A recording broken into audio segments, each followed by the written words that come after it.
Tahu nggak? Ketika kamu dizolimi, maka doamu itu akan diijabah. Nah, kira-kira kalau kamu dalam kondisi seperti itu, apa yang akan kamu lakukan? Mendoakan yang ngebully kamu itu dapat hidayah, atau mendoakan yang ngebully kamu itu masuk neraka? Karena ngerasa kuat, ngerasa jagoan, ngerasa kalau nggak ada seorang pun yang berani sama mereka, maka muncullah sifat sombong. Ketika kesombongan tertanam dalam dada, maka hidayah sulit untuk masuk. Jangankan meminta maaf kepada manusia, tobat kepada Allah pun enggan. Di hari pengadilan, mereka akan disidang sebagai orang-orang yang zolim. Mulut mereka terkunci, tangan dan kaki mereka yang akan menjadi saksi.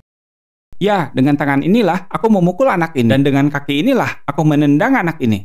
Maka sebagai gantinya, sebagian dosa anak yang dibully ini akan berpindah kepada ketiga orang ini. Tapi rupanya yang jadi korban kena pukul nggak sedikit. Di belakangnya masih banyak orang yang mengantri. Mereka yang dahulu pernah dianiaya ketiga preman ini. Pada akhirnya mereka bangkrut, nggak punya pahala yang banyak, malahan dosa-dosa. Sehingga cukuplah syarat bagi mereka untuk masuk menjadi penghuni neraka.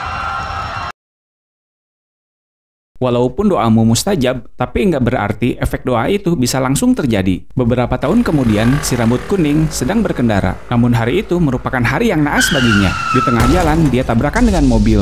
Motornya hancur dan dia hampir meninggal gara-gara kecelakaan ini. Tapi justru karena kecelakaan itulah yang menyebabkan tiba-tiba dia berubah. Setelah sembuh, jadi sering ke masjid. Perilakunya jadi baik dan gak nakal lagi seperti dulu.